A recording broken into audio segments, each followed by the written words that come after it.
Well, hello, church. Happy Monday. Better late than never. We kind of forgot what day it was after a busy weekend for us. And it's good to be with you. And say hi to Josiah. He, of course, is in a great mood as always, and we'll see what happens. Hopefully, he gives you a little entertainment. And last Monday, we talked a little bit about the Psalms a little bit more and how the majority of them are actually lament Psalms.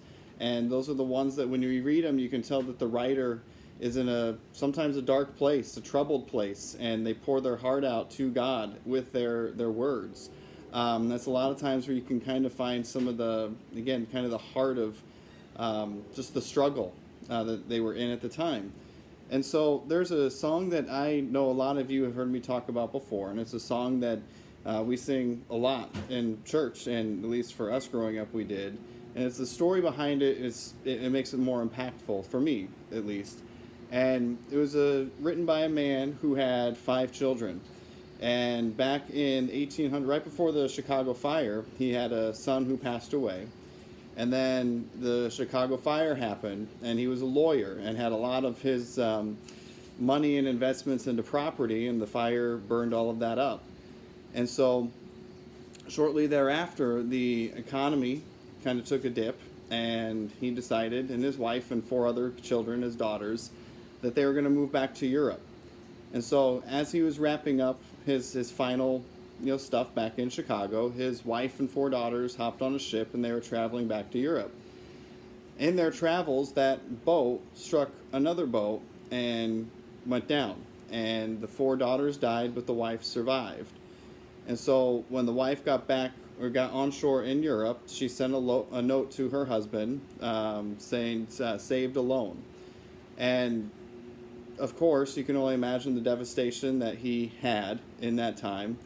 And as he wrapped everything up back in Chicago, he boarded a ship, and just like his daughters before him and his wife, sailed for Europe. And as he was sailing over Europe, obviously taking the same route as the boat carrying his wife and his 4 daughters was taking, he came up with the words to this hymn, and it is well with my soul.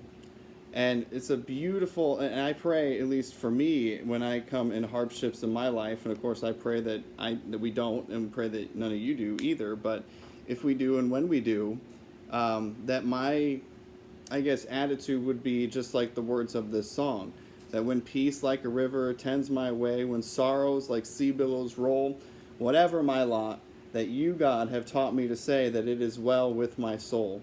And here's another one that kind of hits home for me. Specifically, it's that second verse. Though Satan should buffet, and that's a word that we tend to, at least for me, you sing it or you read it and you overlook it, just kind of like, oh, okay, buffet. Not sure what that means, but okay. And what that word is that it means to hit something over and over again. It's not really a word that we use much today, and actually it's spelled the same as buffet, and that has a totally different meaning, as we know. But it means to hit something over and over again. So as Satan, as he should, hit us over and over again, hit us off course, though trials, we know that they'll come.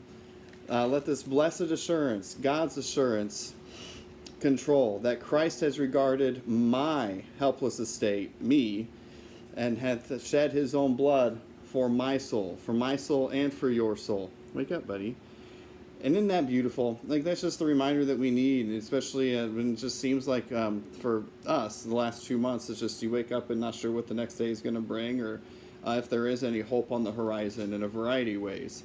But we know and we believe that we do have hope on the horizon, because he's taught us to say, no matter what the circumstance, that it is well for my soul, or with my soul. Amen? So it's about dinner time for this guy. We love you.